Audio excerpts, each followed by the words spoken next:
There comes a moment in every life when we think our story is written, our path set in stone. Sister Colleen Murphy, at 68, believed her greatest adventures were behind her. 43 years of serving God in the quiet town of Millbrook, where church bells mark each day and familiar faces fill the same pews week after week. Then 7-year-old Nia appeared at her church steps one cold November morning. The little girl clutched her 2-year-old brother's hand and carried a backpack that held everything they owned in the world. Her words were simple and desperate. "I'll clean the whole church if you adopt us." Sister Colleen had spent decades caring for her parish and living alone with her faith. She never imagined that 2 children could change everything she thought. She knew about her purpose in life. What could drive a child to make such a heartbreaking bargain? And how would one nun's choice transform not just 2 young lives, but an entire community? Before we jump back in, tell us where you're tuning in from, and if this story touches you, make sure you're subscribed, because tomorrow I've saved something extra special for you. The morning light filtered through the stained glass windows of St. Margaret's Church, casting jeweled patterns across the worn wooden pews that had welcomed generations of faithful souls. Sister Colleen Murphy moved through her sacred space with the practiced grace of someone who had walked these aisles for 4 decades, her soft-soled shoes whispering against the polished floors that had been buffed to a gentle gleam by countless Sunday gatherings. At 68, Sister Colleen possessed the kind of timeless beauty that comes from a life lived in service to others. Her silver hair, neatly tucked beneath her modified habit, framed a face lined with laugh lines and worry creases earned through years of listening to confessions, comforting the grieving, and celebrating life's precious moments with her parishioners. Her hands, though marked with age spots, remained steady and gentle. Hands that had baptized babies, held the dying, and turned thousands of pages in her leather-bound prayer journal. That prayer journal sat on her small desk in the rectory office, its brown leather cover worn smooth by years of faithful use. Every morning for 43 years, Sister Colleen had filled those pages with her conversations with God, her hopes for her parishioners, her gratitude for small mercies, and her questions about the path He had chosen for her. The journal represented the intimate dialogue between a devoted servant and her Creator, filled with the kind of honest vulnerability that comes only in solitude. This November morning began like countless others. Sister Colleen had risen at 5:30, as was her custom, and spent the first hour of daylight in prayer and reflection. The pre-dawn darkness had given way to the soft grey of winter morning, and now, as she prepared for the 7 o'clock morning Mass, she felt that familiar sense of peace that came with routine and purpose. St. Margaret's Church stood as the heart of Millbrook, a small town nestled in the rolling hills of upstate New York, where seasons changed dramatically and people changed very little. The church itself was a modest stone building constructed in 1889 with a bell tower that had called the faithful to worship for over a century. Inside, everything spoke of permanence and tradition: dark wooden pews carved by local craftsmen, a simple altar adorned with seasonal flowers from the church garden, and walls lined with windows depicting the lives of saints who had walked difficult paths with unwavering faith. The parish community was small but deeply rooted. Mrs. Eleanor Henderson, now 83, had attended St. Margaret's since she was baptized there in 1941. She sat in the 3rd pew on the left every Sunday, her arthritic hands clutching the same worn prayer book her mother had given her on her confirmation day. Tom Sullivan, the church groundskeeper, had been tending the gardens and maintaining the building for 25 years, his weathered face and calloused hands telling the story of a man who found God in the turning of soil and the changing of seasons. Father Miguel Santos had arrived 3 years earlier, a young priest with kind eyes and a gentle manner that had won over even the most traditional parishioners. At 34, he brought fresh energy to the parish while respecting the traditions that Sister Colleen and the long-time members held dear. He often sought her counsel, understanding that her decades of experience and deep love for the community made her an invaluable partner in ministry. Sister Colleen's daily routine was as predictable as the sunrise. After morning prayers and preparation for Mass, she would spend her afternoons visiting the sick and elderly, bringing communion to those who could no longer make the journey to church. Mrs. Patterson, 91 and living alone since her husband's death, always had the kettle on when Sister Colleen arrived for their Wednesday visits. Mr. Chen, recovering from his second hip surgery, looked forward to their discussions about his garden and his grandchildren who lived too far away to visit. Often, these pastoral visits filled Sister Colleen's heart with purpose. She had become the bridge between the church and the community's most vulnerable members, carrying prayers and comfort into homes where loneliness and infirmity threatened to overwhelm the human spirit. Her presence was a reminder that they were not forgotten, that their lives still held value and meaning in the eyes of God and their community. In the evenings, Sister Colleen would return to her small apartment adjacent to the church, 3 modest rooms that had been her home for nearly half her life. The living space was spartanly furnished but warm, with a comfortable chair by the window where she read her evening prayers, a small kitchen table where she took her simple meals, and a bedroom with a single bed covered by a quilt made by the Church Ladies' Auxiliary 20 years earlier. Her most treasured possession, besides her prayer journal, was a small framed photograph of her parents, both long deceased, taken on their wedding day in 1952. They had been simple people. Her father, a carpenter, her mother a seamstress, who had raised their only daughter with strong faith and gentle guidance. When Colleen had announced at 25 that she felt called to religious life, they had supported her decision with the same quiet strength they had shown throughout their marriage. That calling had come during a period of great personal loss. Sister Colleen rarely spoke of the young man she had loved before taking her vows, or of the dreams she had once harbored of children and family life.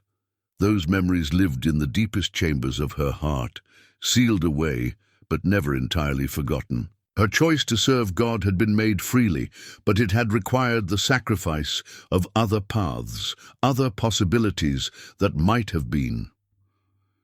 Over the years, she had made peace with that choice. The children of the parish had become her children in a sense. She had watched them grow, celebrated their achievements, and mourned their struggles. She had baptized 3 generations in some families, officiated at weddings, where she remembered the bride as a gap-toothed child in Sunday school, and comforted parents through losses that tested their faith to its very core. Her contentment was real and hard-won. At 68, Sister Colleen had found a rhythm of life that brought her joy and fulfillment. She was needed here, valued not just as a religious figure, but as a friend, counselor, and steady presence in a world that seemed to change too quickly for many of her parishioners. The thought of retirement had crossed her mind occasionally, but she couldn't imagine herself anywhere other than St. Margaret's, serving the community that had become her family. The morning routine continued as it had for thousands of mornings before. Sister Colleen checked that the altar was properly prepared, ensured the hymnal pages were marked for the day's service, and said a quiet prayer for the congregation that would soon fill these pews. Outside, she could hear Tom starting his old truck. He always arrived early to make sure the church grounds were tidy and welcoming. As she moved through these familiar preparations, Sister Colleen felt the deep satisfaction that comes from a life lived with purpose and consistency. She had no way of knowing that this would be the last normal morning of her carefully ordered life, that within hours everything she thought she knew about her calling and her future would be transformed by 2 small voices asking for something she had never imagined she could give. The church bell began its measured toll, calling the faithful to morning worship, its bronze voice carrying across the quiet streets of Millbrook as it had for over a century. Sister Colleen smoothed her habit, picked up her prayer book, and prepared to greet another day in service to God and community, unaware that divine providence was already preparing to answer prayers she had never dared to pray. The morning Mass had concluded with its usual quiet dignity, and Sister Colleen was tidying the altar when she heard the voice, small, clear, and impossibly determined. "Excuse me, sister, I need to talk to you about something important." Sister Colleen turned to find a little girl standing at the bottom of the altar steps, her small hand firmly gripping that of an even smaller boy who couldn't have been more than 2 years old. The girl was perhaps 7, with deep brown eyes that held a gravity far beyond her years, and hair braided with the kind of precise care that spoke of a child who had learned to tend to herself and others. She wore a thin jacket that had seen better seasons and shoes that were clean but clearly outgrown. "Of course, dear," Sister Colleen said gently, stepping down from the altar. "What's your name?" "I'm Nia, and this is my brother Marcus." The girl's voice carried a formality that seemed both endearing and heartbreaking. "We've been waiting for you to finish your service because we didn't want to interrupt God's time." Something in the child's manner, the way she stood so straight, the protective positioning in front of her brother, the careful politeness, sent a flutter of concern through Sister Colleen's chest. She had worked with children long enough to recognize when adult responsibilities had been placed on shoulders too young to bear them. "That was very thoughtful of you, Nia. Have you come to visit our church before?" "I don't believe I've met you and Marcus." "No, Mum. We just moved to town." Nia adjusted her grip on her brother's hand and shifted the worn purple backpack on her shoulders. "Our mama passed last week, and the people at the county office said we might have to go to different homes because nobody wants 2 kids together." The words hit Sister Colleen like a physical blow. She knelt down to bring herself to Nia's eye level, her heart already reaching out to these 2 children who had lost everything. "Oh, sweetheart, I'm so very sorry about your mama. That must be incredibly hard for both of you." Marcus, who had been silent and wide-eyed, moved closer to his sister and buried his face against her shoulder. Nia patted his back with the kind of automatic comfort that spoke of practiced caregiving. "It is hard," Nia acknowledged with heartbreaking honesty. "But Marcus needs me, and I made a promise to Mama that I'd always take care of him. That's why I came to see you." Sister Colleen waited, sensing that this remarkable little girl had more to say. The church was quiet around them, morning sunlight streaming through the stained glass to cast gentle colors across their small group. "I heard people in town talking about you, Sister Colleen. They said you're the kindest person in Millbrook and that you help people who don't have anywhere else to go. So I thought—" Nia took a deep breath, squaring her shoulders. "I thought maybe you might help us." "I'd like to help you both, sweetheart. What did you have in mind?" Nia reached into her backpack and pulled out a small container of cleaning supplies, the kind of travel-sized bottles that might be found in a motel room. "I'm a really good cleaner, sister. Mama taught me how to do everything right. I can scrub floors and clean windows and dust all the pews. I can even reach the high places if you give me something to stand on." Sister Colleen felt her throat tighten as she began to understand where this conversation was heading. "I'll clean the whole church for you, Sister Colleen. Every day, I'll make it shine like new." Nia's voice grew stronger, more determined. "I'll do it all for free if you'll adopt us. Both of us, together." The silence that followed was profound. Sister Colleen felt as if the world had tilted on its axis, as if this child had just asked her to rearrange the very foundations of her existence. She looked at Nia's earnest face, at little Marcus, who was peeking out from behind his sister with eyes that seemed to hold their entire future, and felt something crack open in her chest, a place that had been carefully sealed for decades. "Oh, honey, she whispered, her voice thick with emotion. "Sweetheart, I know you're a nun," Nia interrupted, her words tumbling out in a rush. "I know that usually means you don't have kids, but I thought maybe God might make an exception because we really need someone, and you seem like the kind of person who loves children. I promise we wouldn't be any trouble. I take care of Marcus all the time already, and I can cook some things, and I always make sure he says his prayers." Marcus chose that moment to lift his head and look directly at Sister Colleen with eyes so innocent and trusting that she felt her heart break completely. "Sister Mama," he said in his small voice, and Nia quickly shushed him. "He calls all the nice ladies Mama now," she explained hurriedly. "He doesn't understand yet that Mama went to heaven, but he's real good, Sister Colleen. He doesn't cry much anymore, and he likes to sing the songs I teach him." Sister Colleen found herself struggling to form words. In all her years of ministry, through all the difficult conversations and heartbreaking situations she had encountered, nothing had prepared her for this moment. These two children, barely more than babies themselves, were asking her to become their mother, something she had never allowed herself to dream was possible. "Nia, dear one, adoption is very complicated. There are laws and rules, and I'm not sure that a nun can—" "But you could ask, couldn't you?" Nia's voice held such hope that Sister Colleen felt physically pained by it. "You could find out if maybe God wants you to be our mama. I promise I'd be the best daughter ever. I'd never complain or ask for things we can't have. And I'd teach Marcus to be good too." The weight of the moment settled around them. Sister Colleen realized that this child had thought through every angle, had considered the obstacles and the difficulties, and had still found the courage to ask for the impossible. The faith required for such a request, the pure, desperate faith of a child who had lost everything but still believed in the possibility of rescue, was humbling beyond words. "Where did you stay last night, sweetheart?" Sister Colleen asked gently. Nia's cheeks flushed slightly. "We slept in the back of the church. I know we weren't supposed to, but the door was unlocked, and it was warm and safe. We didn't touch anything, except we used the bathroom and I cleaned up after us. I left some crackers for an offering, because Mama always said if someone helps you, you should give something back." Sister Colleen closed her eyes for a moment, overwhelmed by the mixture of heartbreak and admiration this child evoked.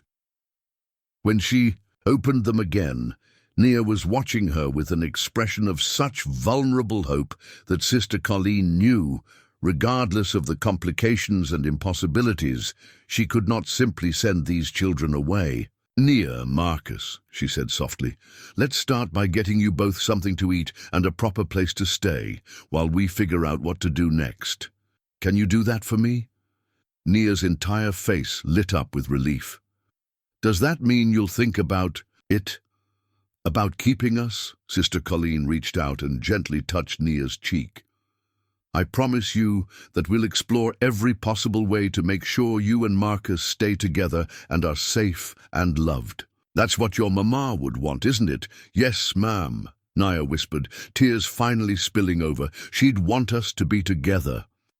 As Sister Colleen gathered these two precious children close, she realized that her carefully ordered life had just been completely transformed. The woman who had woken that morning confident in her path and purpose was already disappearing, replaced by someone she didn't yet recognize, someone who might just be brave enough to believe that God's plan could include the impossible dream of motherhood, even at 68, even for a nun who had long ago made peace with a life lived alone. Sister Colleen spent that first night staring at the ceiling of her small bedroom, her mind racing with questions that had no easy answers. Just down the hall, Nia and Marcus slept in the church's small guest room, a space typically reserved for visiting clergy that had been hastily converted with borrowed blankets and pillows from the parish donation closet. She could hear Marcus occasionally whimpering in his sleep and Nia's soft whispers comforting him, a sound that pierced her heart with its tender maturity, the raggedy teddy bear that Marcus clutched, a well-loved brown bear named Honey that Nia had carefully explained belonged to their mother, had become his constant companion. Sister Colleen had watched the little boy's face relax into peaceful sleep only when Honey was secured firmly in his arms, and she understood that this simple toy represented far more than comfort. It was memory, security, and the last tangible connection to the woman who had loved them first. By 5 in the morning, Sister Colleen had abandoned any pretense of sleep. She made her way to the church for her usual prayer time, but found her conversations with God taking on an urgency and confusion she hadn't felt in decades. "Lord," she whispered into the quiet sanctuary, "I don't understand what you're asking of me. These children need so much more than I know how to give." She was still kneeling in prayer when she heard the soft sound of small feet on the church floor. Turning, she saw Nia approaching with Marcus's hand in hers, both children dressed in the same clothes from the day before, but with faces washed and hair neatly combed. "I'm sorry we bothered you during your God time," Nia said quietly. "But Marcus woke up scared, and he wanted to make sure you were still here." Marcus peered out from behind his sister, his thumb in his mouth and Honey dangling from his other hand. When he saw Sister Colleen's gentle smile, he released Nia's hand and toddled over to her, climbing into her lap with the trusting confidence of a child who had already decided she was safe. The weight of him, warm and small and completely dependent, sent a shock of recognition through Sister Colleen's system. This was what she had missed, what she had given up when she chose religious life, the simple, overwhelming responsibility of being someone's safe harbor, their comfort in the darkness. "Would you like to pray with me?" she asked softly, and both children nodded solemnly. As they knelt together in the morning light, Nia began to recite the Lord's Prayer in a clear, sweet voice, with Marcus mumbling along with the words he knew. Sister Colleen found herself weeping quietly at the sound. These children who had lost everything still maintained their faith, still believed in asking God for daily bread and protection from harm. After breakfast, while the children played, quietly in the parish office, Sister Colleen made the phone call she had been dreading. Patricia Williams, the county social worker, arrived within an hour, her clipboard and official manner immediately putting Nia on high alert. "Sister Murphy," Ms. Williams said in her professional tone, "I appreciate you providing temporary shelter for the children, but we need to discuss permanent placement. I have several families who might be interested in Marcus. He's young enough to adapt easily. Nia's situation is more challenging because of her age, but we'll find something appropriate." "They need to stay together," Sister Colleen said firmly, surprised by the steel in her own voice. "I understand the sentiment, sister, but realistically, finding a family willing to take 2 children, especially when one is school age, is very difficult. The best thing for both children is to place them in stable homes where they can receive individual attention." "No!" The word came out sharp and clear, causing both women to look surprised. Nia, who had been coloring with Marcus at a small table, lifted her head with wide eyes. "I'm sorry," Ms. Williams said. "I said no. These children have lost their mother. They're not losing each other too." Sister Colleen felt something fierce and protective rising in her chest, an emotion she barely recognized as her own. That afternoon, while Ms. Williams continued her paperwork and phone calls, Nia appeared at Sister Colleen's side with a small bucket of cleaning supplies she had somehow assembled from various closets around the church. "I meant what I said yesterday," Nia announced with quiet determination. "I want to clean the church. For you. Even if you can't keep us, I want to do something to pay you back for being kind to us." Before Sister Colleen could object, Nia had begun dusting the wooden pews with careful, methodical movements. Marcus toddled beside her carrying a small cloth and trying to imitate his sister's actions. The sight of these two children working so earnestly, so desperately trying to earn their place in the world, broke something fundamental in Sister Colleen's heart. "Nia, sweetheart, you don't have to—" "Please," Nia interrupted, not stopping her work. "Mama always said that if someone helps you, you help them back. This is all I know how to do, but I can do it really good." Sister Colleen watched this remarkable child polish each pew with the concentration of someone performing a sacred duty. Marcus, not understanding the work, but understanding the importance, followed his sister's lead with touching seriousness. When Nia began to hum a hymn under her breath, "Amazing Grace," sung in a pure, sweet voice, Marcus joined in with wordless melody, and Sister Colleen felt her resistance crumbling completely. By evening, Father Miguel arrived to check on the situation. He found Sister Colleen in the church office, staring at paperwork she couldn't bring herself to read, while Nia helped Marcus build a tower out of donated blocks in the corner. "How are you holding up, Colleen?" Father Miguel asked, gently using her first name, in the way that indicated his concern was personal as well as professional. "I don't know," she admitted. "Miguel, I keep thinking about Samuel in the Bible, how Hannah prayed for a child and promised to give him back to God's service. What if this is the reverse? What if God is giving me children to serve him?" Father Miguel studied her face carefully. "That's a beautiful interpretation, but adoption for a religious sister would require permissions that— I know it's complicated, I know it's unprecedented, but Miguel, look at them." She gestured toward Nia, who was patiently teaching Marcus to stack blocks while humming hymns. "That child has more faith than most adults I know. She believes that God can make impossible things happen, and maybe she's right." As if sensing their conversation, Nia looked up and smiled, the first truly unguarded smile Sister Colleen had seen from her.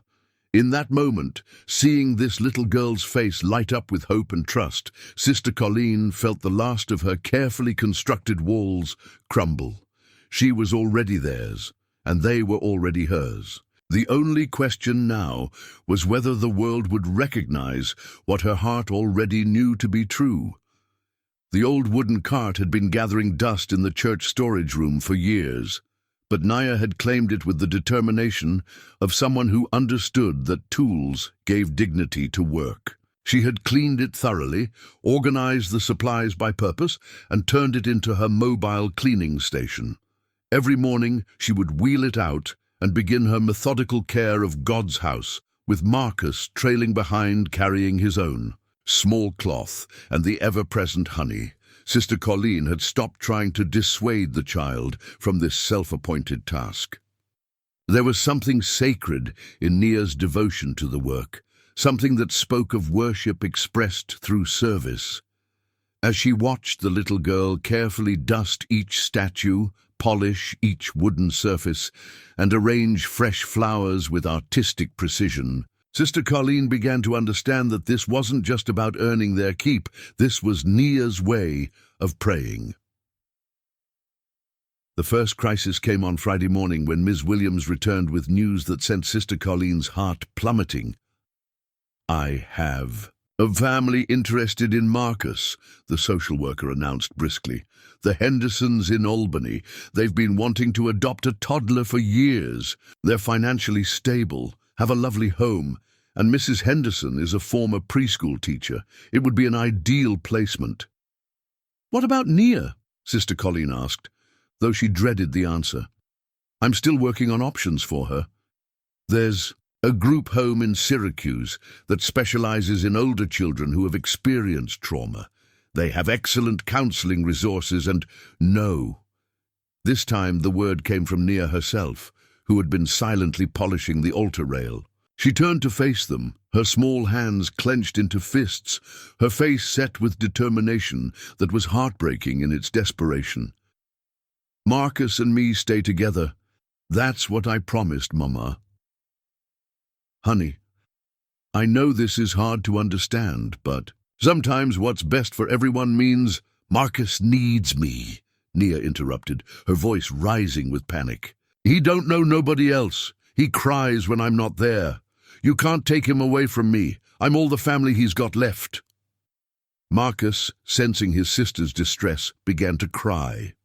He toddled over to Nia and wrapped his arms around her legs, burying his face against her skirt while clutching honey to his chest. The sight of these two children clinging to each other with such desperate love was more than Sister Colleen could bear. "Ms. Williams," Sister Colleen said quietly, "could I have a moment alone with the children, please?" After the social worker stepped outside, Sister Colleen knelt before Nia and Marcus, gathering them both into her arms. Nia was shaking with the effort of holding back tears, while Marcus sobbed into his sister's shoulder. "Nia, look at me, sweetheart." When the child raised her tear-filled eyes, Sister Colleen continued, "I want you to listen very carefully. Are you listening?" Nia nodded solemnly. "I am not going to let anyone separate you and Marcus. Do you understand? Me. Whatever I have to do, wherever I have to go, however long it takes, you two are staying together. You promise?" Nia whispered. "I promise before God and in this holy place. You are brother and sister, and no one has the right to break that bond." The relief on Nia's face was immediate and profound. She threw her arms around Sister Colleen's neck, and for the first time since they'd met, she truly cried. Deep, gasping sobs that seemed to release days of held terror. When Miss Williams returned, she found Sister Colleen standing with both children clinging to her, her face set with a determination the social worker hadn't seen before. "Miss Williams, I need to know what it would take for me to adopt these children." The social worker blinked in surprise. "Sister Murphy, you're a religious sister. The church doesn't typically—" "I'm asking about the legal requirements, not church. Policy. What would I need to do?" That afternoon, Father Miguel found Sister Colleen in the church sanctuary, sitting in the front pew with her prayer journal open on her lap, but the pages blank. Nia and Marcus were napping in the office, exhausted by the morning's emotional upheaval. "Colleen," he said gently, sitting beside her, "I've been thinking about what you said yesterday, about God giving you children to serve him." She looked at him hopefully. "And I think you might be onto something, but it's going to require a conversation with Mother Superior and possibly with the bishop himself. This isn't just about church rules. It's about reimagining what religious life can look like." Sister Colleen felt a flutter of hope mixed with terror. "Do you think it's possible?"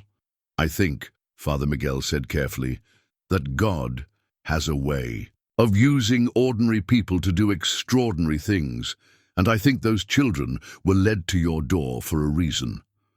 That evening, as Sister Colleen tucked Nia and Marcus into their makeshift beds, Marcus looked up at her with eyes that seemed far too wise for his age. "Sister Mama," he said softly. "Yes, little one, you keep us?" The simple question asked with such trusting hope nearly undid her. Sister Colleen smoothed his curls and kissed his forehead. "I'm going to try very, very hard, Marcus. I'm going to try with everything I have." Nia, listening from the other bed, spoke quietly into the darkness. "Sister Colleen, I've been thinking about what you said about God maybe wanting you to be our mama. And I think maybe Mama sent us to you. Before she went to heaven, she prayed a lot about what would happen to us. She said she was asking God to find us someone who would love us the way she did."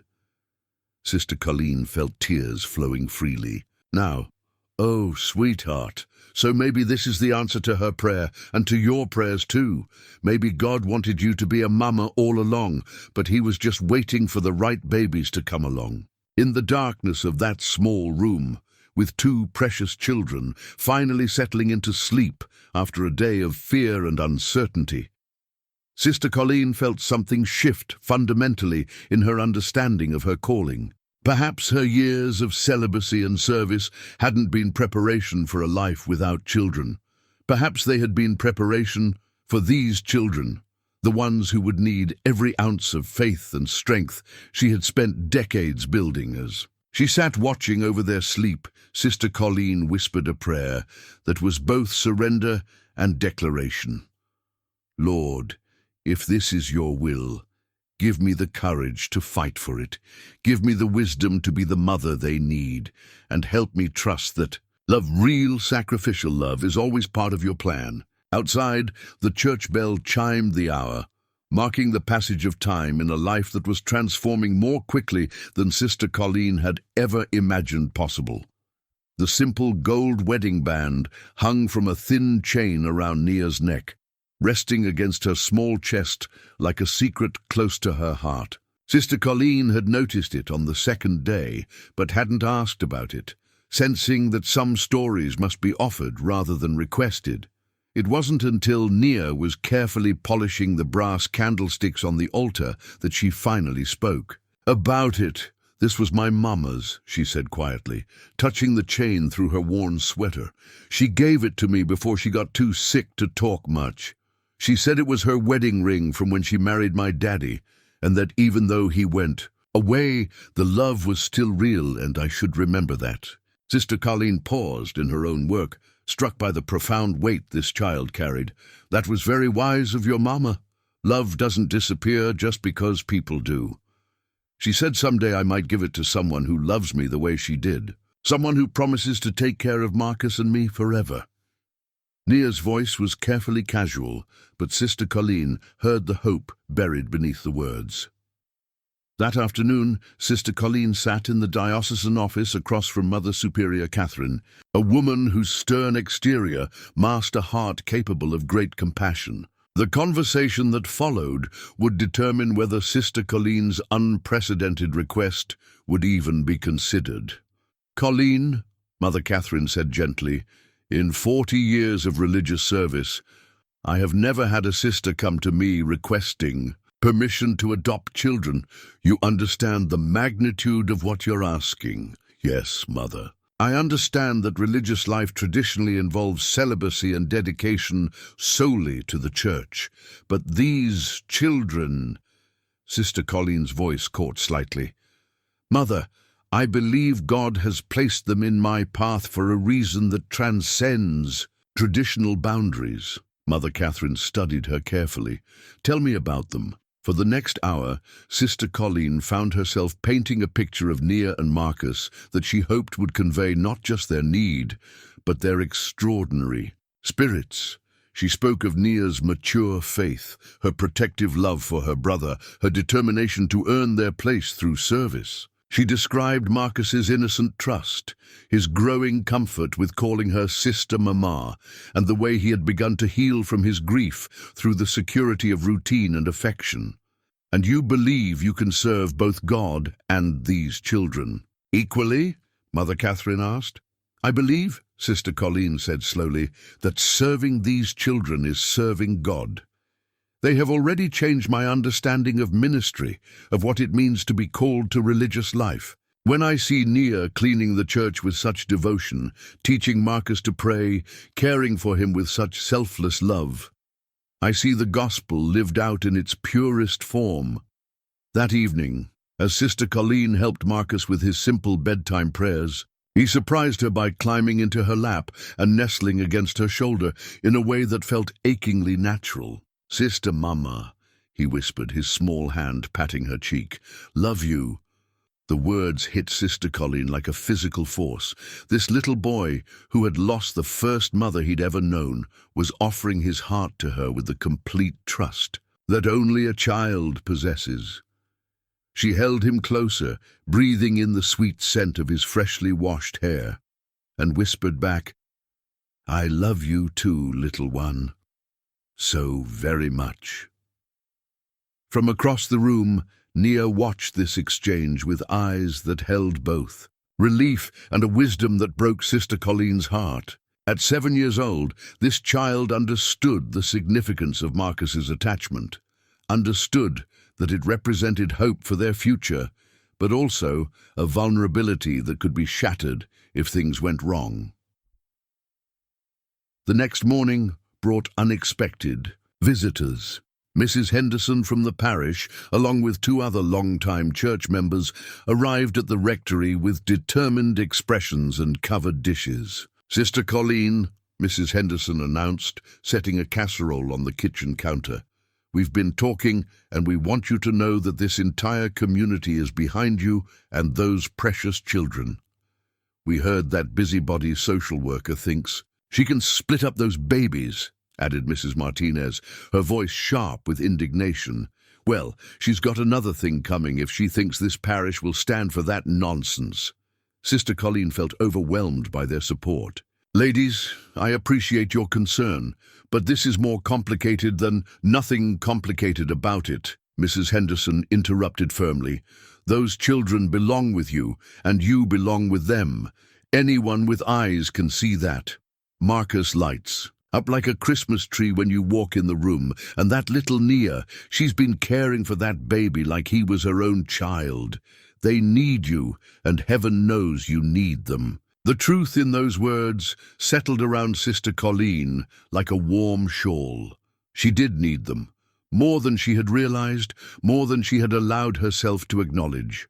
For 43 years, she had poured her maternal instincts into her parish community, caring for the elderly, comforting the grieving, celebrating with families at baptisms and weddings. But with Nia and Marcus, she felt a completeness she hadn't known was missing. That afternoon, while the children napped, Father Miguel brought news that sent Sister Colleen's heart racing. "I spoke with the bishop," he said, settling into the chair across from her desk. "He's agreed to meet with you next week. Colleen, this is unprecedented, but he's willing to listen." "What does that mean for the children?" she asked. "It means we explore every canonical possibility. It means we ask whether religious life in the modern church can accommodate the call to both spiritual and maternal service. It means we trust that God's plan might be bigger than our traditional understanding." As they talked, Nia appeared in the doorway, having woken from her nap. She approached Sister Colleen's desk with the careful politeness she always maintained around official conversations. "Sister Colleen," she said quietly, "I'm sorry to bother you, but Marcus woke up and he's asking for his mama, not his birth." "Mama, you! He's calling for you!" Sister Colleen's throat tightened with emotion. "Of course, sweetheart, I'll be right there." As she rose to tend to Marcus, Nia caught her hand. "Sister Colleen, are you really going to try to keep us, even if it's hard and people say you can't?" Sister Colleen knelt to meet Nia's eyes. This remarkable child who had been forced to grow up too quickly, but who still believed in the possibility of miracles. "Yes, Nia, I'm going to fight for you and Marcus with everything I have. I promise you that. Even if it means you can't be a regular nun anymore." The question cut to the heart of everything Sister Colleen had been grappling with. She thought of her prayer journal, filled with 43 years of conversations with God. She thought of her calling to religious life, the path she had chosen with such certainty decades ago. And she thought of Marcus calling for her in the next room, of the way Nia's face lit up when she felt secure and loved, of the completeness she felt when she held them both. "Nia," she said softly, "I think maybe being your mama and Marcus's mama is the most important calling God could give me. And if that changes what kind of nun I am, then maybe that's exactly what God intended all along." That evening, as Sister Colleen sat in the quiet church for her evening prayers, she felt a peace she hadn't experienced since the children first appeared on her doorstep. The path ahead was uncertain, filled with bureaucratic hurdles and canonical questions that had no precedent. But for the first time in her adult life, Sister Colleen felt absolutely certain that she was exactly where God wanted her to be, doing exactly what he had called her to do.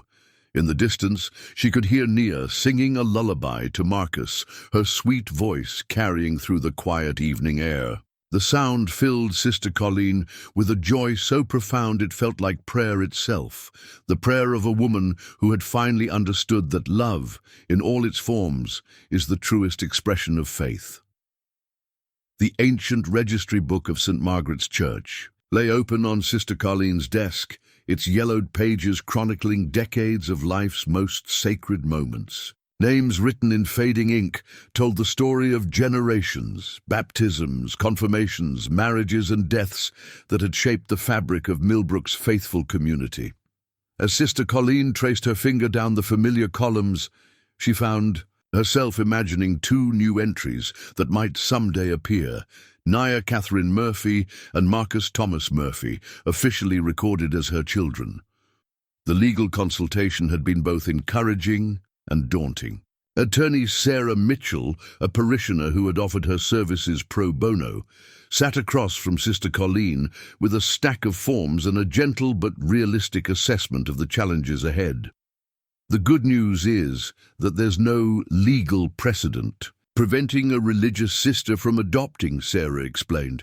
The complications come from church canon law and the practical questions about your living situation, financial support, and ability to provide traditional family stability. Sister Colleen nodded, absorbing each obstacle, while her heart remained fixed on the two children playing quietly in the corner of her office. Marcus was stacking blocks, while Nia read to him from a picture book about Noah's Ark, her voice patient and loving as she explained each animal. "What about the diocese's position?" Sister Colleen asked. "That's the unknown variable. Your bishop's decision will likely set precedent for the entire church. Are you prepared for the possibility that you might need to leave religious life to complete the adoption?" The question Sister Colleen had been avoiding sat heavy in the air between them. Leave religious life, abandon the vows she had taken at 25, step away from the identity that had defined her for 4 decades. The thought should have terrified her, but instead she felt only a quiet certainty. If that's what it takes to keep these children safe and together, then yes, I'm prepared for that. The next morning brought crisis in an unexpected form. Marcus woke with a fever and labored breathing that sent Sister Colleen into a panic she hadn't experienced since her early days as a young nun, caring for sick parishioners. But this was different. This wasn't ministerial duty, this was maternal terror. Nia, reading the fear in Sister Colleen's face, became a pillar of calm efficiency. "He gets sick like this sometimes," she explained matter-of-factly while helping. "Gather supplies for the trip to the emergency room. The doctor said it's because he was born early and his lungs are still catching up. We just need to keep him cool and help him breathe better." At the hospital, as Sister Colleen held Marcus while medical staff examined his small body, she experienced the particular anguish that belongs only to parents. The fierce, helpless love that would move mountains if it could, that would take on any pain to spare the child from suffering. When Marcus looked up at her with fever-bright eyes and whispered, "Sister Mama, stay," she understood with crystal clarity that there was no force on earth that could separate her from these children now. Nia remained steadfast throughout the long night, curled in a chair beside Marcus's hospital bed, refusing to leave even when the nurses suggested she might be more comfortable in the waiting room. "He needs to see me when he wakes up," she insisted quietly, "so he knows I didn't leave him." Watching this 7-year-old child maintain such unwavering devotion to her brother, Sister Colleen felt humbled by the depth of love these children had taught her. They had experienced loss that would break many adults, yet they faced each challenge with a courage rooted in their commitment to each other.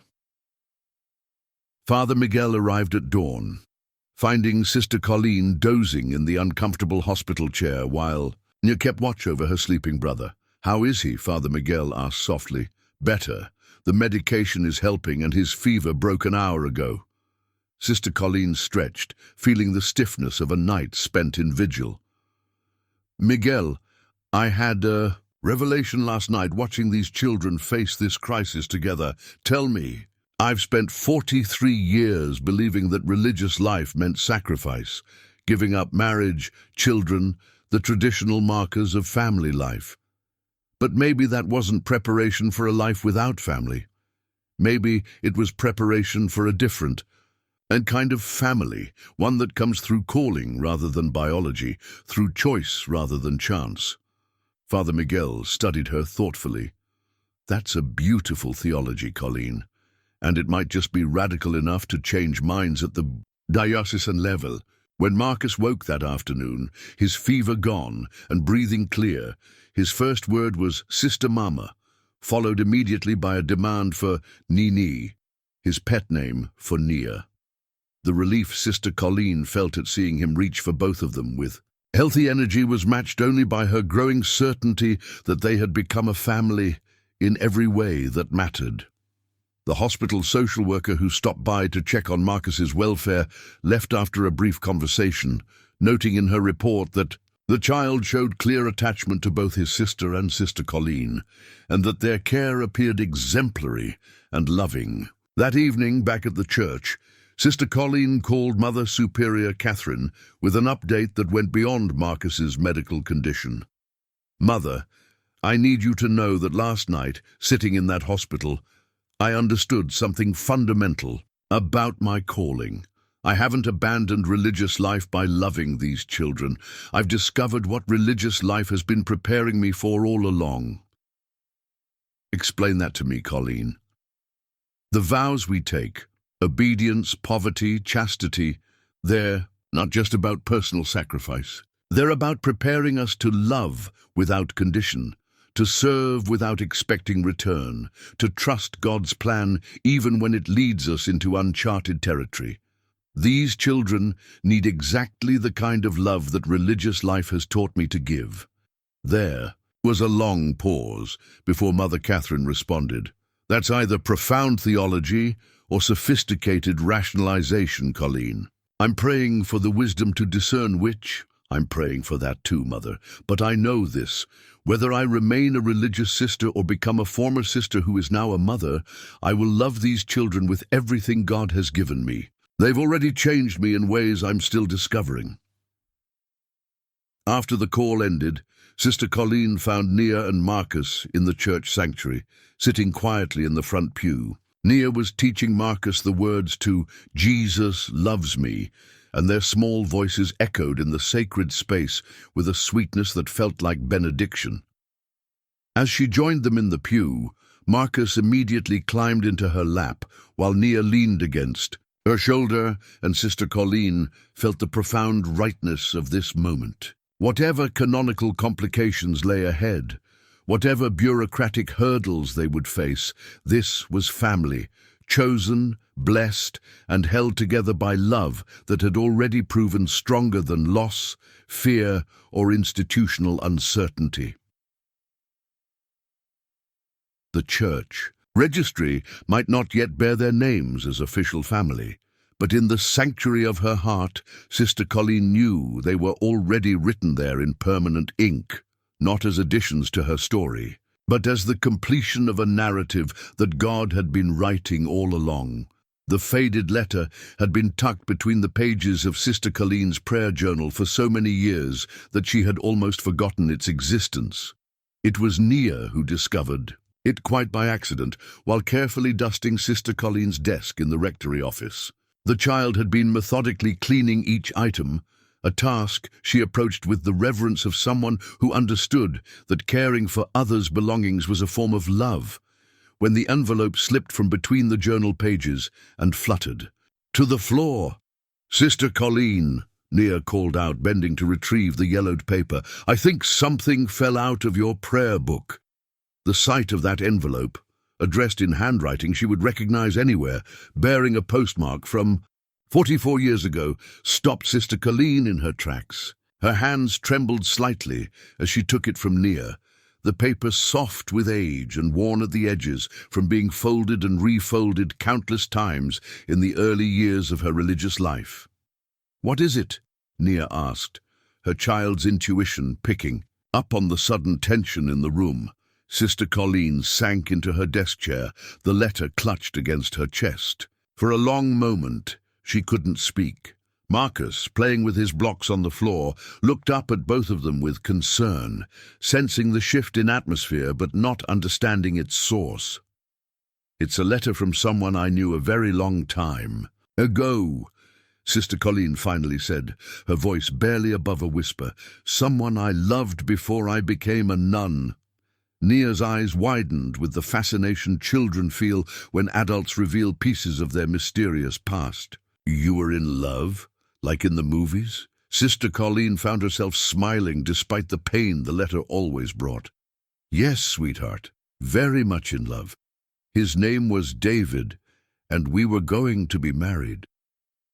"What happened to him?" Nia asked, settling cross-legged on the floor next to Marcus, clearly prepared for a story. Sister Colleen looked down at the letter, remembering the young woman she had been when it arrived. 24 years old, already accepted into the convent, but not yet having taken her final vows, still wavering between two possible futures. She had read David's words so many times in those early years that she could recite them from memory, but she hadn't looked at the actual letter in decades. "He was a soldier," she said softly. "He was fighting in Vietnam, and we wrote to each other every week. In his letters, he would tell me about the children he met there, orphans from the war who had lost everything. He said he wanted to bring some of them home with us when he came back, that we could give them the family they had lost." Nia leaned forward, completely absorbed. "That sounds beautiful." It was beautiful. David had such a big heart. He saw suffering and wanted to heal it, saw children in need and wanted to love them. Sister Colleen's voice caught slightly. "But he never came home to do any of those things." "He went to heaven?" Sister Colleen nodded. "Yes, baby. He died over there trying to help people. And this letter came after I got the news about his death. It was the last one he wrote, and it took weeks to reach me." With hands that shook only slightly, Sister Colleen carefully unfolded the letter.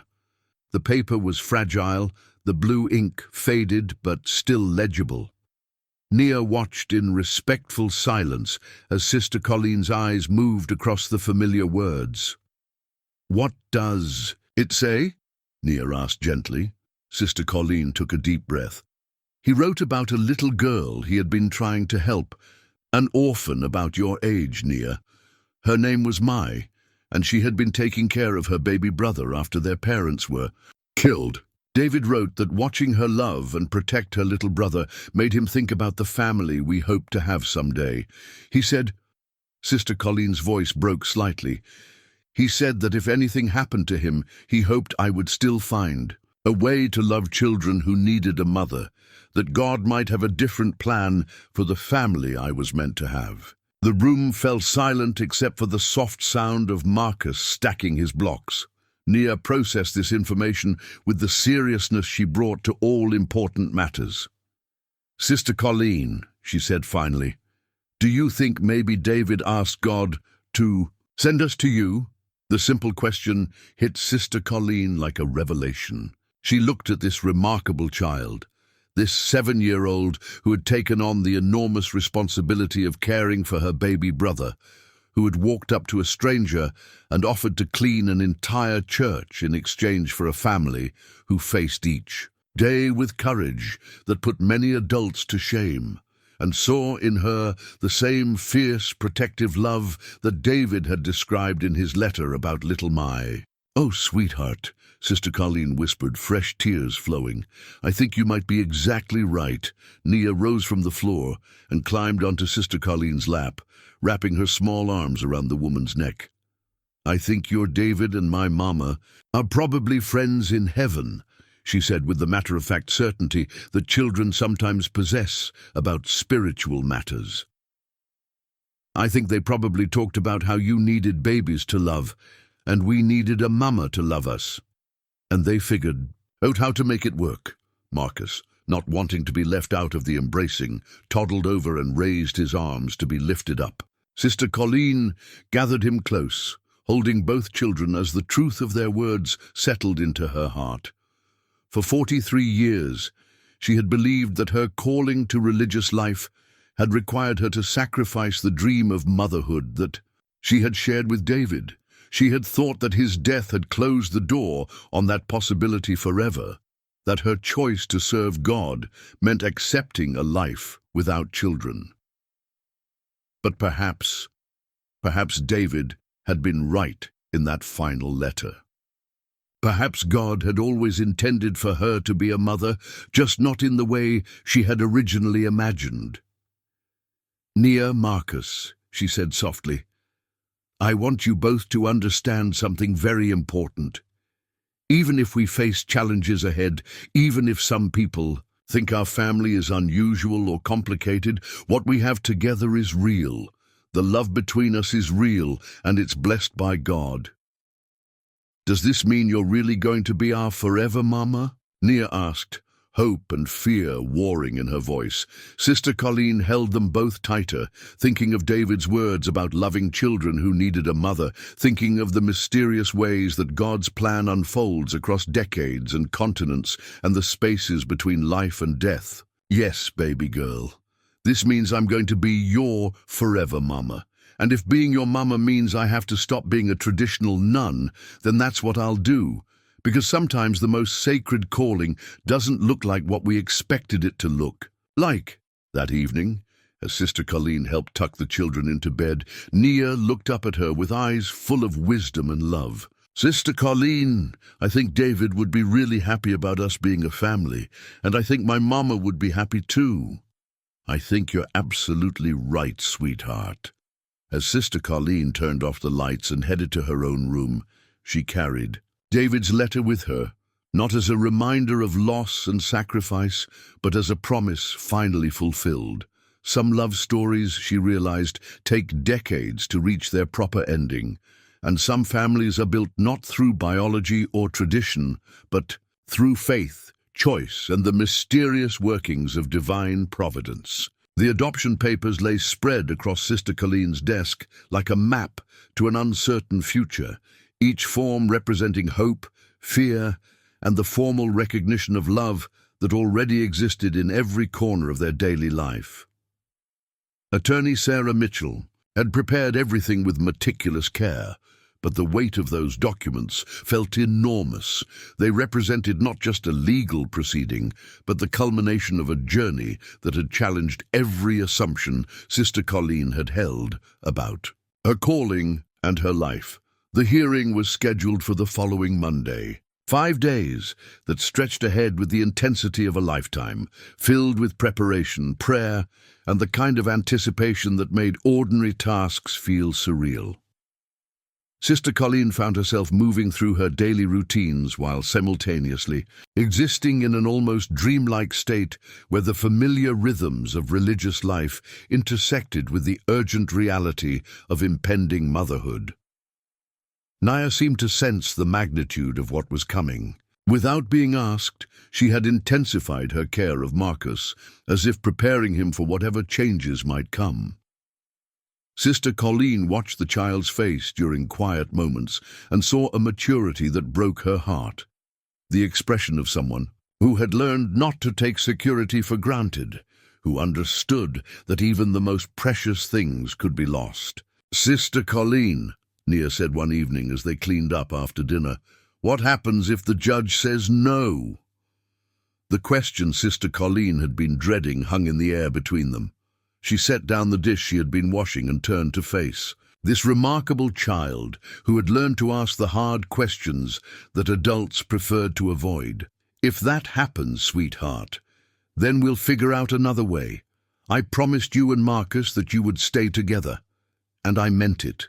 Sometimes we have to try several doors before we find the one that opens." Nia nodded solemnly, processing this answer with the seriousness she brought to all matters concerning their future.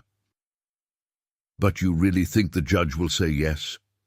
"I think," Sister Colleen said carefully, "that when someone sees how much you and Marcus love each other, and how much we all love each other, it would be very hard for them to say that this isn't a real family." That night, Sister Colleen experienced what she would later recognize as her final crisis of faith, not in God, but in her understanding of what her relationship with God was meant to look like. She knelt in the empty church at midnight, surrounded by the familiar comfort of carved wooden pews and candle-lit saints, and wrestled with questions that had no easy answers. "Lord," she whispered into the sacred silence, 43 years ago, I promised you everything. I gave you my life, my body, my future, my dreams of children and husband, and the life I thought I wanted. I believed that was what you were asking. Of me?" The church held her words in its ancient embrace, neither condemning nor absolving, simply present as it had been for countless other souls who had come seeking clarity in the darkness. But now these children, these precious, beautiful children, have shown me something I never understood before. Maybe my vows weren't about giving up love. Maybe they were about preparing me to love more completely, more sacrificially than I ever could have otherwise. As if summoned by her prayer, she heard soft footsteps on the church floor. Turning, she saw Father Miguel approaching, his own face bearing the weight of someone who had been wrestling with difficult questions. "Colleen," he said gently. "I was driving past and saw the lights on. I thought you might need someone to pray with." They knelt together in companionable silence for several minutes before Father Miguel spoke again. "I have news from the bishop. He's been in consultation with Rome about your situation." Sister Colleen felt her heart skip. "And there's no precedent, but there's also no canonical law that explicitly forbids what you're asking to do. The bishop is prepared to grant a special dispensation, a modification of your vows that would allow you to adopt the children while remaining a religious sister, albeit in a completely new capacity." The relief Sister Colleen felt was so profound it left her dizzy. "What does that mean, practically speaking?" "It means you would be the first religious sister in American Catholic history to be formally recognized as both nun and mother. Your ministry would expand to include raising Nia and Marcus, and the church would support that calling as legitimate religious work." Sister Colleen found herself weeping, not from sadness or fear, but from the overwhelming sense that God's plan had always been more expansive, more creative, more loving than she had dared to imagine. The next morning brought an unexpected visitor.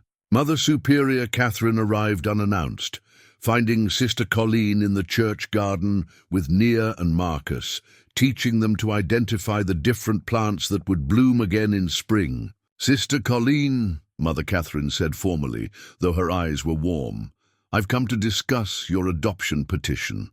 Nia immediately moved protectively closer to Marcus, her small hand finding his, while her eyes remained fixed on this imposing figure who held such authority over their future. "Mother," Sister Colleen began, rising from where she had been kneeling beside a dormant rose bush, "I know this situation is unprecedented." "Indeed it is." Mother Catherine's voice carried the gravity of someone accustomed to making decisions that affected lives and souls. "In 47 years of religious administration, I have never encountered a request quite like yours." Sister Colleen felt her heart sink, reading dismissal in the formal tone, but Mother Catherine continued. "However, I have also never seen such clear evidence of divine calling as I have witnessed in you and these children. Sister Colleen, you have my complete support and the support of our entire religious community." The transformation on Nia's face was instantaneous, from guarded worry to radiant hope. Marcus, reading the emotional shift around him, clapped his hands and announced, "Sister Mama happy." "Yes, little one," Mother Catherine said, kneeling to Marcus's level with surprising gentleness. "Sister Mama is very happy, and so are all of us who love her." That afternoon, the parish women arrived en masse, led by Mrs. Henderson, carrying a covered dish, and followed by what seemed like half the congregation. They had organized themselves into a support network without being asked, preparing character witness testimonials, gathering documentation of Sister Colleen's years of service, and creating a financial support plan that would ensure the children's needs would be met. "Sister Colleen," Mrs. Henderson announced, setting her casserole on the kitchen counter, "you've been taking care of this community for 4 decades. Now it's our turn to take care of you and those precious babies." The overwhelming love and support from her parish family left Sister Colleen speechless. These people who had watched her serve through times of celebration and sorrow, who had brought their deepest fears and highest hopes to her doorstep, were now rallying around her with the fierce loyalty that only comes from years of mutual care and trust. As the weekend passed, Sister Colleen found herself surrounded by a cocoon of prayer and preparation. The children, sensing that something momentous was approaching, stayed close to her side.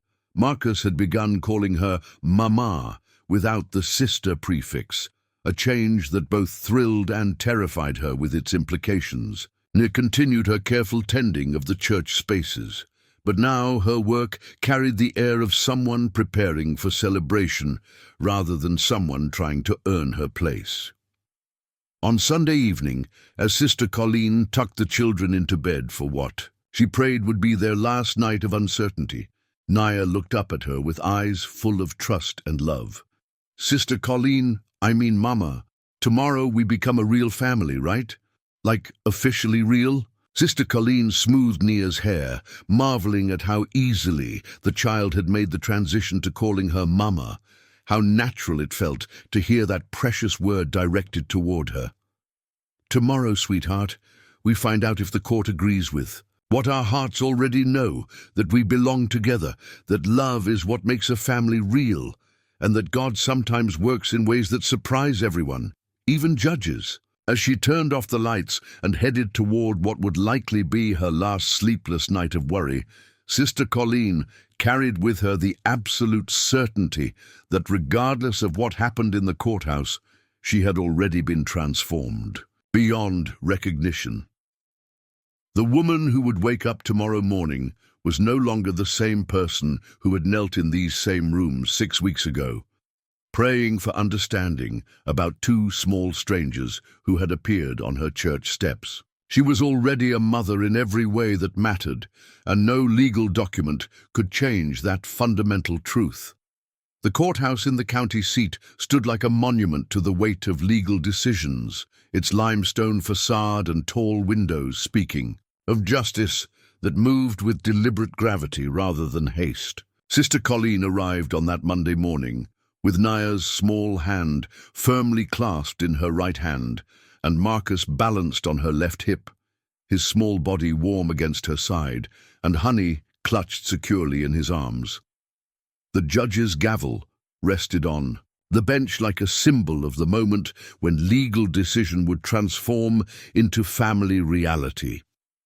Judge Margaret Foster, a woman in her 60s whose reputation for fairness was matched only by her skepticism of unusual circumstances, reviewed the case file with the thorough attention that such an unprecedented situation demanded. "This is certainly the most unique adoption petition I have encountered in 23 years on the bench," Judge Foster said, looking over her glasses at the small group assembled before her. "Sister Murphy, I must tell you that my initial reaction was considerable doubt about the wisdom of this arrangement." Sister Colleen felt Nia's hand tighten in hers, felt the child's body tense with familiar anxiety. Marcus, sensing the gravity of the moment, nestled closer against her shoulder and whispered, "Mama," in a small, uncertain voice. "Your Honor," Sister Colleen began, her voice steady despite the racing of her heart, "I understand your concerns. This situation challenges traditional expectations about religious life and family structure. But I believe that love, true, committed, sacrificial love, transcends conventional boundaries." Judge Foster nodded slowly. "I've read the testimonials from your community, Sister Murphy. They paint a picture of a woman who has spent 4 decades in service to others, who has earned remarkable respect and trust from those who know her best. However, caring for a parish and caring for children are vastly different responsibilities. At that moment, Ms. Williams, the social worker, approached the witness stand. Sister Colleen had worried about this testimony, knowing that the woman's initial skepticism about their unconventional arrangement might work against them. "Your Honor," Ms. Williams began, "when I first met Sister Murphy and these children, 6 weeks ago, I shared your doubts about this arrangement. A religious sister adopting 2 children seemed frankly impractical at best." Sister Colleen's heart sank, but Ms. Williams continued. "However, in the weeks I've spent monitoring this placement, I have witnessed something extraordinary. These children have thrived under Sister Murphy's care in ways that exceed anything I've seen in my 15 years of social work. Nia has gone from a child carrying adult responsibilities and constant anxiety to a little girl who feels secure enough to simply be 7 years old. Marcus has formed a healthy attachment that has helped him process his grief while developing normally." The social worker turned to look directly at Sister Colleen and the children. "More importantly, I have watched Sister Murphy transform into one of the most natural, intuitive mothers I have ever observed. The love between them is genuine, deep, and exactly what these children need to heal and grow." Judge Foster made notes while listening to this testimony, her expression remaining carefully neutral. "I appreciate your professional assessment, Ms. Williams. However, I must consider the long-term implications of this arrangement. What happens when these children reach adolescence? What about dating, marriage counseling, the kinds of guidance typically provided by parents who have lived those experiences?" Before Sister Colleen could respond, Nia stepped forward. At 7 years old, standing in that imposing courtroom surrounded by adults who would determine her future, she displayed the same courage that had brought her to the church steps weeks earlier. "Your Honor," she said in her clear, sweet voice. "May I say something?" Judge Foster looked surprised but nodded. "Of course, dear. What would you like to tell me?" Nia took a deep breath, her small hands clasped in front of her in a gesture that made her look even younger than her 7 years. "I know Sister Colleen hasn't been married or had babies before, but she knows everything about love. She knows how to make us feel safe when we're scared, and she knows how to help Marcus when he misses our first mama, and she teaches us prayers and how to be good and how to take care of each other." The courtroom was completely silent. Everyone focused on this remarkable child who was advocating for her own future with wisdom that belied her age. "And, Your Honor," Nia continued, her voice growing stronger, "I think maybe God sent us to Sister Colleen because she needed us just as much as we needed her. Before we came, she was taking care of everybody else, but nobody was taking care of her. Now we take care of each other, and that's what families do." Judge Foster leaned forward slightly, clearly moved by the child's words. "That's very thoughtful, Nia. Is there anything else you'd like me to know?" Nia glanced back at Sister Colleen, who nodded encouragingly. "Yes, ma'am. I want you to know that if you let Sister Colleen be our forever mama, I promise to help her. Be the best mama she can be. I'll help take care of Marcus, and I'll be good in school, and I'll keep helping clean the church because I like to help, and it makes me feel close to God and my first mama." The child paused, then added with the devastating honesty that only children possess, "And if you don't let her be our mama, then Marcus and me will be okay because we have each other, but we'll be sad every day because we'll know we found the perfect mama and couldn't keep her." At that moment, Marcus chose to speak. He lifted his head from Sister Colleen's shoulder, looked directly at Judge Foster, and declared with absolute clarity, "My mama, my Nini, my family." The simple words, spoken with such innocent certainty, seemed to shift something fundamental in the atmosphere of the courtroom. Judge Foster set down her pen and removed her glasses, studying the three people before her with an expression that had moved from professional skepticism towards something much more personal. "Sister Murphy," the judge said quietly, "in your own words, why should this court grant this adoption petition?" Sister Colleen felt the weight of the moment, the knowledge that her next words might determine the future for all three of them. She looked down at Nia, whose face was turned up to her with complete trust, then at Marcus, who had settled back against her shoulder as if he belonged nowhere else in the world. "Your Honor, 6 weeks ago, if someone had told me I would be standing in this courtroom asking to adopt 2 children, I would have thought they were describing an impossible scenario. I'd made my peace with a life of service that didn't include motherhood. I thought that chapter of potential dreams was closed forever." She paused, gathering her thoughts and her courage. "But these children have taught me something profound about calling and purpose. They've shown me that love doesn't always arrive in the package we expect, and that sometimes God's plan is bigger and more surprising than our own understanding." Sister Colleen's voice grew stronger as she continued. "I may not have experience with traditional parenthood, but I have 43 years of experience in unconditional love, in putting others' needs before my own, in finding ways to nurture and guide and comfort people through life's difficulties. More importantly, I have discovered in these past weeks that being their mother feels like the most natural, necessary thing I have ever done." She looked directly at Judge Foster.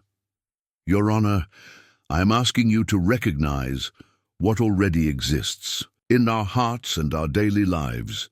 We are already a family. We love each other, care for each other, and have committed ourselves to each other's well-being. The legal recognition would simply acknowledge what God has already made real." Judge Foster nodded slowly, then announced, "I'm going to take a brief recess to consider all the testimony I've heard today. We'll reconvene in 15 minutes. As the judge left the courtroom, Sister Colleen gathered both children close, feeling the weight of uncertainty and hope in equal measure. Whatever decision was coming, she knew that the love between them was real, permanent, and unshakable. The judge's gavel might make it official, but it couldn't make it more true than it already was. The 15 minutes felt like hours. Sister Colleen sat in the courthouse hallway with Nia curled against her side and Marcus on her lap, both children sensing that these were the final moments before their future would be decided.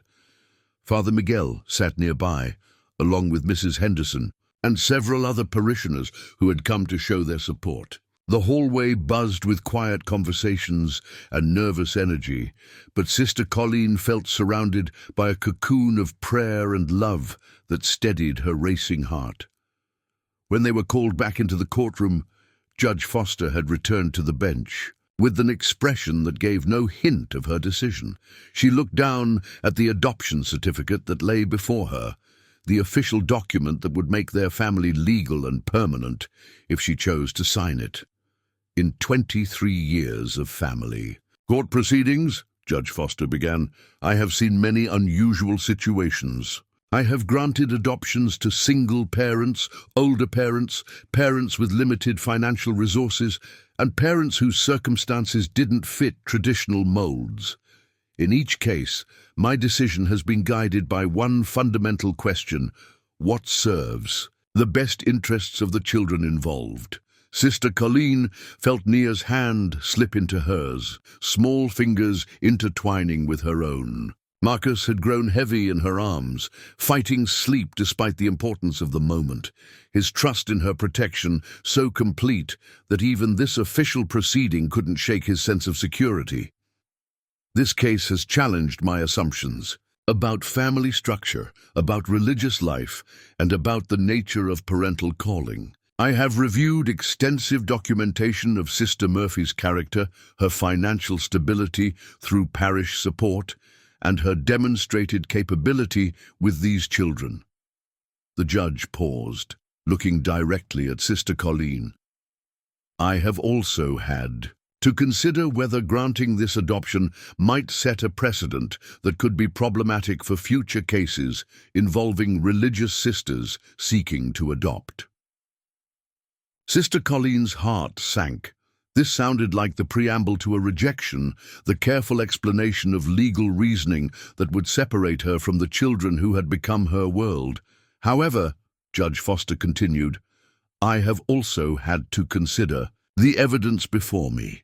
I see two children who have experienced traumatic loss, but who are clearly thriving under Sister Murphy's care. I see a woman who has demonstrated 4 decades of selfless service and who has embraced these children with remarkable love and competence. The judge lifted the adoption certificate, and Sister Colleen held her breath. Most importantly, I see a family that already exists in every way but legal recognition. Love, commitment, daily care, emotional attachment, spiritual guidance, all the elements that make a family real are already present here. Judge Foster looked directly at Nia and Marcus. Nia, Marcus, do you understand what it means for Sister Colleen to adopt you? Nia nodded solemnly. It means she becomes our forever mama, and we become her forever children, and nobody can take us away from each other. That's exactly right. Judge Foster smiled, the first warm expression she had shown during the proceedings. And Marcus, would you like Sister Colleen to be your mama? Marcus lifted his head and looked at the judge with sleepy eyes. She is my mama, he said with the simple certainty of a 2-year-old stating an obvious fact. Judge Foster's smile widened. I can see that she is. The judge picked up her pen, and Sister Colleen felt the world hold its breath. It is the finding of this court that granting this adoption petition serves the best interests of both children and recognizes a family bond that has already been established through love, care, and commitment. She signed the certificate with deliberate strokes, each letter making their family more officially real. Congratulations, Sister Murphy, or should I say, Mother Murphy. You are now the legal mother of Nia Catherine Murphy and Marcus Thomas. Murphy, the explosion of emotion in the courtroom was immediate and overwhelming. Nia burst into tears of relief and joy, throwing her arms around Sister Colleen's neck. Marcus, still not fully understanding the proceedings but reading the happiness around him, clapped his hands and announced loudly, My mama! My nee-nee! Behind them, the small crowd of supporters erupted in quiet celebration, tears, hugs, and whispered prayers of gratitude. Father Miguel stepped forward to offer the first official congratulations, his own eyes bright with emotion. Mother Colleen, he said with a grin, I believe this calls for a blessing. As their small group gathered around them, in the courthouse hallway, Father Miguel offered a prayer of thanksgiving that acknowledged the mystery of God's plan and the miracle of love that creates families in unexpected ways. Mrs. Henderson wiped her eyes with a lace handkerchief and declared, Those children don't know how lucky they are to have you, dear, and you don't know how lucky you are to have them. But Sister Colleen, now officially Mother Colleen, knew exactly how blessed they all were. As she held her children close and accepted the congratulations of their community, she felt the deep satisfaction that comes from recognizing that you are exactly where God intended you to be, doing exactly what He called you to do. The adoption certificate, now bearing Judge Foster's signature and the court's official seal, represented more than legal recognition. It was tangible proof that love, when genuine and steadfast, has the power to transform not just individuals but entire communities, and that sometimes the most sacred callings come disguised as the most impossible dreams. 6 months later, the morning light filtered through the stained glass windows of St. Margaret's Church with the same jeweled beauty it had always possessed. But everything else had transformed in ways both subtle and profound. Sister Colleen, now officially Mother Colleen Murphy, moved through her sacred space with the same practiced grace, but her steps were accompanied by smaller footsteps and the sound of children's voices joining the ancient rhythms of worship and service. The new family portrait sat on her desk in the rectory office, a photograph taken on the very church steps where Naya had first appeared with her desperate bargain 6 months earlier. In the image, Mother Colleen sat with Nia on her right side and Marcus on her lap, all three of them smiling with the relaxed joy of people who knew they belonged exactly where they were. The photographer had captured something luminous in their faces, the particular happiness that comes from love recognized, challenges overcome, and dreams fulfilled in ways more beautiful than originally imagined. Naya, now thriving as an 8-year-old with the security of permanent family, had blossomed in ways that amazed everyone who knew their story. The careful maturity that had once made her seem older than her years had given way to the natural exuberance of a child who felt safe enough to simply be young. She still helped with church duties, but now by choice rather than desperation, approaching her tasks with the enthusiasm of someone who understood that service was a privilege rather than a requirement for belonging. Marcus, now 2.5, had grown into a confident, happy child whose vocabulary included Mama Colleen, Sister Nini, and my church with equal ease. He toddled through the parish grounds with the ownership of someone who had never known anything but love and security, and his presence brought joy to the elderly parishioners who competed gently for his attention during coffee hour after Sunday services. The parish community had embraced their unconventional family with enthusiasm that exceeded even Mother Colleen's hopes. Mrs. Henderson had appointed herself unofficial grandmother, arriving regularly with homemade cookies and stories from her own child-rearing days. Tom, the groundskeeper, had built Marcus a small sandbox in the church garden and taught Nia to identify different types of flowers. Father Miguel had become Uncle Miguel, reading bedtime stories when Mother Colleen's duties required evening meetings and celebrating every milestone in the children's development as if they were his own nieces and nephew. The church hierarchies. Acceptance of their situation had opened doors for other religious sisters facing similar calls to non-traditional ministry. Mother Superior Catherine had received inquiries from convents across the country about the precedent set by Mother Colleen's adoption, and theological seminars were beginning to address the expanding understanding of religious vocation in the modern world. But beyond the institutional implications, what mattered most was the daily reality of life lived in love. Mother Colleen discovered that balancing religious duties with motherhood required creativity and flexibility, but the integration felt natural in ways that surprised her. Her morning prayers now included Marcus sitting quietly on her lap, sometimes falling back asleep against her shoulder while she communed with God.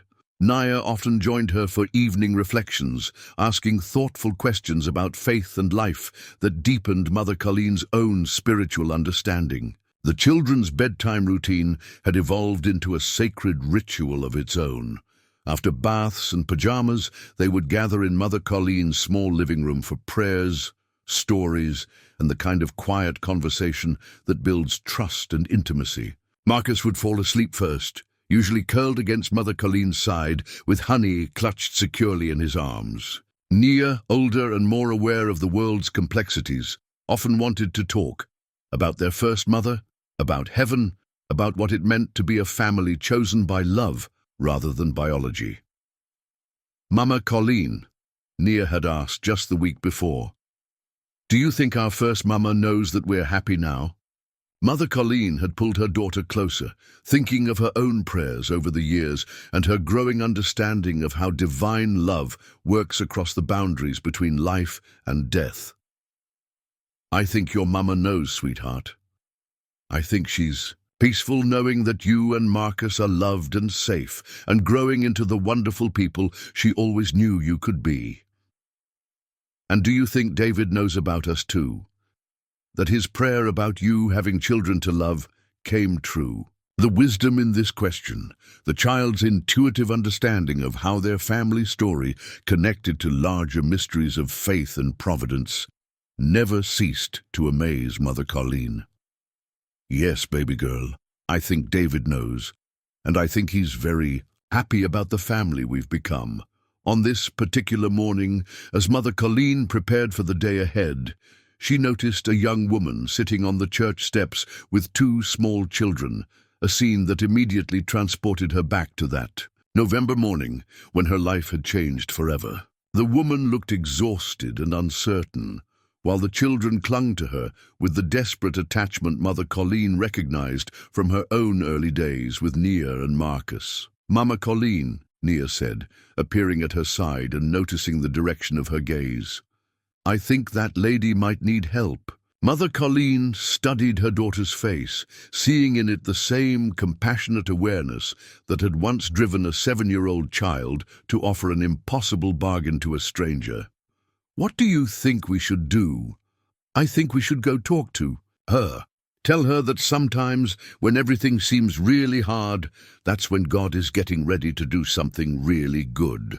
As they walked toward the church steps together, mother and daughter united in purpose, carrying between them the wisdom of having lived through impossible circumstances and discovered the redemptive power of love. Mother Colleen felt the profound satisfaction that comes from understanding that every ending is also a beginning, that every family's story creates ripples that touch other lives in ways both seen and unseen. The church bells began their morning call to worship, their bronze voices carrying across Millbrook with the same steadfast reliability they had maintained for over a century. But for Mother Colleen Murphy and her children, the sound carried additional meaning, a daily reminder that love, when authentic and courageous, has the power to transform not just individuals but entire communities, and that sometimes the most sacred calling arrives disguised as the most impossible dream, asking only for the faith to believe that God's plan is always bigger, more beautiful, and more surprising than we dare to imagine.